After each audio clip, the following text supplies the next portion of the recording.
Assalamualaikum warahmatullahi wabarakatuh. Tabe salamat linggun nalatai. Salam sujud kalian Malempang, adil katalino bacuramin kasaruga basengat kajubata. Arus, arus, arus. Perkenalkan, nama saya Safadila Evania. Saya dari SMA Negeri 3 Palangkaraya. Di sini saya akan memaparkan makalah penelitian saya yang berjudul Kesetaraan Gender Pendidikan Tinggi pada Suku Dayak di Kalimantan Tengah.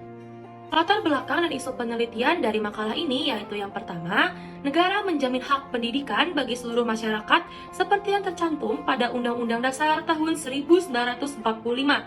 Namun, masih terjadi ketimpangan. Lalu yang kedua, keberadaan IKN ini juga menjadi peluang bagi masyarakat suku Dayak untuk menyiapkan sumber daya manusia berpendidikan tinggi. Lalu yang ketiga, indeks pembangunan manusia Kalteng di bidang pendidikan terus meningkat. Namun, apakah capaiannya sudah merata, setara, dan berkeadilan? Rumusan masalah dari makalah ini yaitu bagaimana gambaran kesetaraan gender dalam aksesibilitas pendidikan tinggi pada masyarakat suku Dayak di Kalimantan Tengah. Studi pustaka, variabel yang memengaruhi ketimpangan gender dalam pendidikan. Menurut Munte, gap capaian pendidikan tinggi antara laki-laki dan perempuan pada masyarakat Dayak Bakumpai lebih cenderung berpikir ke arah peningkatan ekonomi. Lalu menurut Evi dan Misrita, menjelaskan bahwa perempuan Dayak memiliki peran dalam menyokong hajat hidup dan pendidikan dalam keluarganya.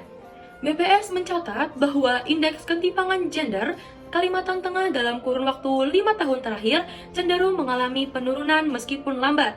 Kondisi ini menunjukkan bahwa indeks ketimpangan gender di provinsi ini semakin membaik. Metodologi penelitian yang pertama, penelitian deskriptif yang dimana menjelaskan gambaran kesetaraan gender dalam aksesibilitas pendidikan tinggi masyarakat Dayak di Kalimantan Tengah dengan mengumpulkan informasi data sekunder dari berbagai sumber. Variabel yang digunakan dalam penelitian ini adalah rata-rata lama sekolah dan harapan lama sekolah yang didapatkan dari Badan Pusat Statistik. Lalu teknik analisa yang digunakan dalam penelitian ini adalah analisis deskriptif dan metode yang digunakan adalah metode studi literatur, yaitu dengan membandingkan data rata-rata lama sekolah dan harapan lama sekolah di antara penduduk perempuan dengan laki-laki menurut wilayah kabupaten kota di Kalimantan Tengah. Yang pertama, hasil dan pembahasan gap rata-rata lama sekolah. Dapat kita lihat pada tabel berikut, kabupaten di wilayah Hulu memiliki persentase penduduk suku Dayak lebih besar daripada kabupaten di wilayah hilir.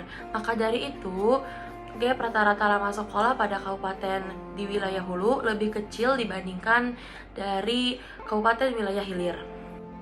Hasil dan pembahasan untuk gap harapan lama sekolah dapat kita lihat pada tabel berikut. Harapan lama sekolah penduduk laki-laki dengan perempuan relatif lebih setara di wilayah Kabupaten Hilir dibandingkan Kabupaten wilayah Hulu.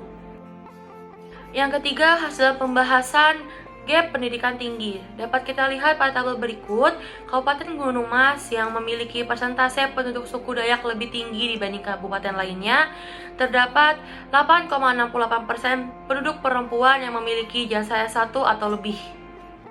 Berdasarkan hasil pembahasan data di atas, serta berbagai literasi dan informasi yang didapatkan dalam penelitian ini, terdapat beberapa poin penting rekomendasi untuk dipertimbangkan dalam mewujudkan kesetaraan gender pendidikan tinggi pada masyarakat suku Dayak di Kalimantan Tengah.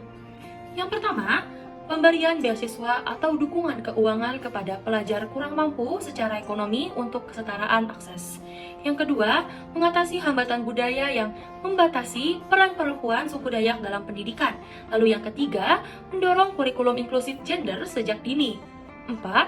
Membangun program bimbingan dan jaringan dukungan untuk pelajar perempuan dari suku Dayak untuk membangun kepercayaan diri mereka. 5. Membangun keterlibatan tokoh masyarakat, tokoh agama, dan tokoh adat. Lalu yang terakhir, adanya tauladan dan peran pemimpin perempuan yang diawali dengan memberdayakan pemimpin perempuan dalam komunitas Dayak dan perguruan tinggi. Kesetaraan gender adalah prinsip yang penting untuk masyarakat yang inklusif dan berkeadilan. Dengan mencapai kesetaraan gender dalam pendidikan tinggi pada masyarakat suku Dayak, akan ada peningkatan potensi dan kontribusi dari seluruh anggota masyarakat, baik pria maupun wanita, untuk pembangunan dan kemajuan suku Dayak secara keseluruhan.